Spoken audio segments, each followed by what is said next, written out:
apakah semua orang yang puasa bisa mendapatkan 4 kemuliaan tadi atau tidak? Ini poinnya. 4 itu kalau digabungkan jadi takwa namanya. Singkatnya, apakah semua orang puasa pasti bertakwa? Ya, tanya-tanyakan Al-Quran. Apa jawaban Allah di Al-Quran? Dijawab langsung di ayat Siyam. Al-Baqarah ayat 183. Ya ayyuhalladzina amanu kutiba alaikumus kama kutiba alal ladzina min la'allakum. Nah, kalimat tattaqun itu diawali dengan kata la'allakum. La'alla itu namanya harfu taraji. Saya ulang ya, di ilmu nahwu la'alla disebut harfu taraji. Al-Imam As-Suyuti berkomentar begini. Setiap ada satu harapan, keinginan besar yang ingin dicapai, tapi diawali dengan kata la'alla atau la'allakum, ini menunjukkan bahwa harapan itu, alhamdulillah, harapan itu tidak mungkin bisa dicapai kecuali dengan kesungguhan, keseriusan. Jadi ketika Allah menutup kalimat puasa, ayat puasa dengan kata la'allakum, seakan memberi kesan tidak semua orang puasa akan mendapatkan kenaikan takwa dan jaminan 4 kemuliaan tadi kecuali orang yang serius puasanya, orang yang sungguh-sungguh puasanya. Karena itulah untuk menunjukkan kesungguhan itu, bagian terakhir kita, Nabi memberikan 3 amalan utama. Saya akan bacakan dengan cepat 3 amalan utama yang dikuatkan oleh beliau kepada para sahabat sebelum tiba Ramadan. Dan sampai sekarang menjadi kurikulum Ramadan Nabi. Jadi kalau ibu bapak ingin mengeluarkan kurikulum Ramadan Nabi, nanti bikin agenda saat Ramadan. Ya, supaya nggak pusing nanti. Kalau masuk hari pertama apa yang dikerjakan, hari kedua apa yang dikerjakan, subuh apa, siang apa, sore apa. Cuman nanti saya berikan 3 yang pokok ini. Ada 3. 1, meningkatkan sholat. Saya ulang ya, meningkatkan apa? Sholat. Kalau meningkat secara singkatnya berarti bertambah dari yang sekedar fardu, tambah dengan apa? Sunnah. Maka dari sekarang keluarkan semua jenis sholat-sholat sunnah. Keluarkan dari sekarang apa saja, siang dan malamnya. Yang rawatib ada berapa rawatib? Rawatib 12. Ya, rawatib itu yang melekat dengan sholat fardu dan menentukan untuk memperbaiki sholat fardu. Menambah, jadi kalau kurang khusyuk ditambah dengan sunnahnya disebut rawatib. Bisa sebelum, bisa setelah sholat fardu. Ada 12 dari hadis Nabi SAW. Man shalla isnatai asyrata rak'atan, siapa yang sholat 12 rakaat fi yaumin wa lailatin, yang mengiringi sholat fardu siang dan malam, ya bunyalahu bihinna baitun fil jannah, maka akan dibangunkan baginya satu rumah di surga kalau konsisten menunaikan 12 itu sampai meninggal dunia. Sahabat yang mendengar itu mengatakan kompak semuanya, sejak mendengar hadis itu kami usahakan istiqomah sampai meninggal tidak meninggalkannya. 12 itu 2 sebelum subuh, cepat. 4 sebelum zuhur, 2 setelah zuhur, 2 setelah maghrib, 2 setelah isya. 2 rakaat sebelum subuh, 4 rakaat sebelum zuhur. Kalau nggak bisa 4 rakaat, karena terbatas waktunya, boleh 2 rakaat, khusus untuk sebelum zuhur. Kalau nggak bisa 4, boleh berapa? 2. Dalilnya hadis Ibnu Umar radhiyallahu taala anhuma. Kata beliau, hafidtu asyra rakaatin, saya hafal 10 rakaat dari Nabi sallallahu alaihi wasallam salat sunnah. Maka menyebutkan sebelum zuhur 2 rakaat. Baik, jadi 12 ya, 2 sebelum subuh, 4 sebelum zuhur, 2 setelah zuhur, 2 setelah maghrib, 2 setelah isya. Ini yang disebut dengan rawatib. Jamak dari kata ratib. Di luar ini mutlak. Mutlak ini ada yang berdampingan dengan salat fardu, ada yang terpisah. Contoh yang berdampingan, 4 rakaat sebelum asar. 4 rakaat ini bukan disebut rawatib, tapi salat mutlak. Cuma waktunya berdampingan dengan salat fardu. Jadi dia nggak memengaruhi sholat fardu, cuma punya keutamaan sendiri. Apa keutamaannya? Hadis Ibnu Umar radhiyallahu taala anhuma, ketika beliau menyampaikan qala Nabi sallallahu alaihi wasallam rahimallahu ra'an shalla qabla al-asri arba'an. Allah akan menambahkan rahmat pada orang yang terbiasa sholat 4 rakaat sunnah sebelum sholat asar. Jelas ya? Baik. Kemudian apalagi setelah itu? Sholat di antara 2 adzan dan 2 adzan ini, adzan dan iqamah. Ya, di antara adzan dan iqamah. Tahiyatul masjid. Apalagi misalnya salat duha. Duha dibagi 3. Awal duha itu kurang lebih 1,5 jam setelah salat subuh. Subuh sekarang misal 4:30, maka jam 6 muncul awal duha. Namanya syuruk.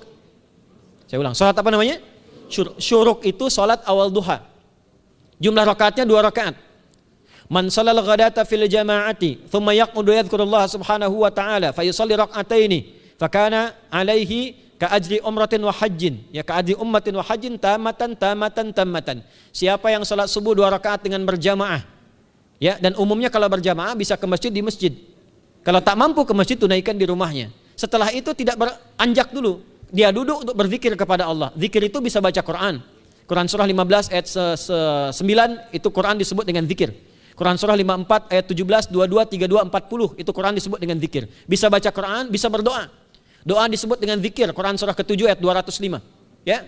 Bisa dengan apa lagi? Bertafakur, ya, mengaji, ta'lim, itu disebut dengan zikir. Ali Imran ayat 190 191. Alladzina yadhkuruna Allaha qiyaman wa qu'udan wa 'ala junubihim wa yatafakkaruna fi khalqis samawati wal ard, ya, disebut dengan zikir. Bisa bertasbih, zikir pagi petang, kalimat-kalimat thayyibah, ada itu di Quran surah keempat ayat 103. Jadi habis salat subuh zikir dulu. Doa dulu, zikir dulu, belajar dulu, tafsir dulu. Setelah itu muncul syuruk. Perjalanannya disebut isyraq, melewati masyrik, 1 tombak bayangan, dia salat 2 rakaat, itu pahala salatnya senilai haji dan umrah. Sempurna. Bukan sudah haji, bukan. Mau kemana? Ibu mau haji dulu? Tidak. Ya, hajinya nanti bulan Dzulhijjah. Tapi senilai haji dan umrah itu 2 rakaat. Awal duha disebut apa? Syuruk. Pertengahan duha sekitar jam 9 jam 10. Jumlahnya 2 sampai 4 rakaat. Ya, 2 sampai 4 rakaat. Apa fungsinya? 1, mengganti seluruh zikir yang ada dalam tubuh kita. Mata berzikir, telinga berzikir, lisan berzikir, bisa diganti dengan 2 rakaat duha. Itu waktunya pertengahan duha. Kurang lebih dari jam 8, 9, 10 lah, kurang lebih 3 jam itu, ya. Yang kedua, bisa menghambat atau menghentikan, menahan 1 musibah umum. Misal ada kebanjiran nih atau macet nih. Orang-orang kena macet. Bapak yang biasa sholat duha pertengahan itu tiba-tiba ditolong oleh Allah, dibebaskan.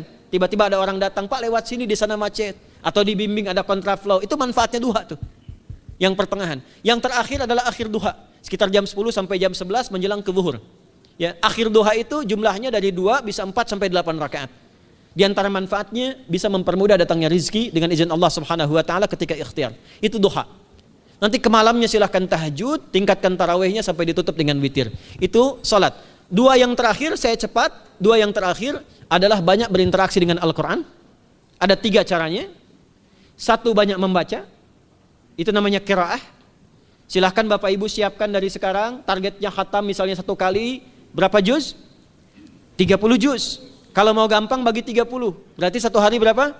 1 juz. Paling gampang lagi supaya nggak capek ngajinya, supaya nggak capek. Bagi 1 juz 5 waktu salat. Contoh, juz pertama itu Al-Baqarah plus Al-Fatihah. Al-Fatihah saya nggak hitung lah karena sudah hafal ya. Al-Baqarah itu 141 ayat, juz pertama. Bagi 5, 28. Jadi setiap ketemu waktu salat, bagi 2 lagi. 28 bagi 2 berapa? 14. Sebelum salat baca 14 ayat, setelah salat baca 14 ayat. Itu 14 ayat tuh paling-paling nggak nyampe 5 menit Bu, Pak. Kalau investasi 10 menit setiap waktu sholat bagi 2 kita baca 14 ayat, itu insya Allah selesai Ramadan khatam Quran. Itu udah rumus. Ya, tidak cukup dengan amin, siapkan dari sekarang. Siapkan. Ya. Ya. Kemudian mengkaji, kajian, tilawah. Itu tilawah itu di hadis Muslim pahalanya banyak. Ya, majtama'a qaumun fi baitin min buyutillahi. Ya, kita ngajinya Quran hadis ya, biar ya, lebih kuat dalilnya. Majtama'a qaumun fi baitin min buyutillahi yatsluna kitaballahi wa yatadarasuna fima bainahum. Ya, siapa yang bisa tilawah Quran, ngaji, tafsir, keluarkan misalnya untuk Ramadan 10 hari saya pengen tahu Al-Fatihah. Itu ketika dilakukan punya 4 keutamaan. 1, ghasyiyatuhum rahmah. Selama ngaji rahmat Allah dibentangkan. Kalau pengen doa cepat dikabulkan, kalau istighfar diampuni. Yang kedua, awas ini nazalat alaihimus sakinah, diberikan ketenangan dalam jiwa. Bapak Ibu pengen di rumah tangga nyari sakinah, isi dengan Quran di rumah. Amalan terakhir infak. Ya, hadisnya dari Ibnu Abbas, Ibnu Abbas radhiyallahu taala anhuma, qala, ya, beliau mengatakan kana Nabi sallallahu alaihi wasallam ajwadan nas wa ajwadu ma yakunu fi Ramadan. Adalah Nabi sallallahu alaihi wasallam itu orang yang sangat luar biasa dermawan dan lembut. Dan bertambah dermawan lagi ketika tiba Ramadan. Apa yang dilakukan Nabi? Mensupport sahabat, siapapun yang punya anggaran untuk infak, disiapkan sebelum Ramadan. Jangan berpikir banyak Bu. Yang penting ada anggaran. 30.000 nggak ada masalah. Setiap hari 1.000, tidak harus uang. Makanan. Pernah dengar hadis ini nggak? Siapa yang memfasilitasi bukaan orang puasa walaupun dengan sebiji kurma dan sehirup air, maka dia mendapatkan pahala seperti orang puasa itu tanpa dikurangi sedikit pun. Ada? Hadisnya sahih di At-Tirmidzi. Tapi bukan berarti nyari kurma ke Tanah Abang setiap hari satu. Terus minumnya satu sedotan aja ganti-ganti. Ya, maksudnya apa? Yang paling minimal kita bisa keluarkan. Itu pahalanya 700 kali lipat dikali 10. Paling standar. 700 kali itu standar biasa di hari ini. Dalilnya Al-Baqarah ayat 261 yang dibacakan Adinda tadi kita itu. Ramadan kali 10 lagi. Maka dari itu disiapkan dari sekarang untuk infak.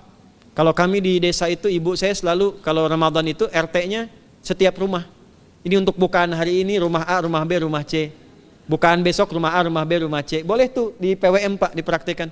Ya, misalnya anggota perserikatan siapa dikasih kesempatan. Mungkin nanti yang lain kurmanya, yang ini misalnya jeruknya, yang ini ininya. Setiap ada bukaan ya kirim ke yatimnya, ya kemudian ke pondok-pondok asuhan Muhammadiyah yang tadi disebutkan sekian ribu itu, cari pahala. Ya, saya kira itu yang bisa saya sampaikan. Sampai dengan batas waktu yang diberikan, semoga bermanfaat dan semoga Allah Subhanahu wa taala memberikan kemuliaan kepada kita semua, kesehatan, dan yang terakhir saya ingin sampaikan doa penting. Tolong hafalkan doa ini. Dan ini doa yang diajarkan Nabi menjelang Ramadan. Supaya mendapatkan kesehatan, kekuatan, keselamatan untuk beribadah saat Ramadan. Hadisnya di At-Tirmidzi nomor hadis 3254. Qala, langsung saja qala Nabi sallallahu alaihi wasallam. Allahumma ahillahu alaina bil yumni wal iman was salamati wal islam rabbi wa rabbukallah. Nah, itu tolong nanti dihafalkan, tadi sudah direkam, dibimbing. Nanti ketika ditetapkan masuk awal Ramadan, bacakan itu. Ya Allah, anugerahkan awal Ramadan kepada kami dengan ketenangan, kedamaian, kekuatan iman, keselamatan, sehat, nggak sakit sampai selesai puasanya, diberikan kekuatan untuk ibadah dalam keislaman dan diikhlaskan hanya karena Allah Subhanahu wa taala. Subhanakallahumma wa bihamdika nasyhadu an la ilaha illa anta nastaghfiruka wa natubu ilaik wa akhiru da'wana alhamdulillahi rabbil alamin wal 'afu minkum fastabiqul khairat. Assalamualaikum warahmatullahi wabarakatuh.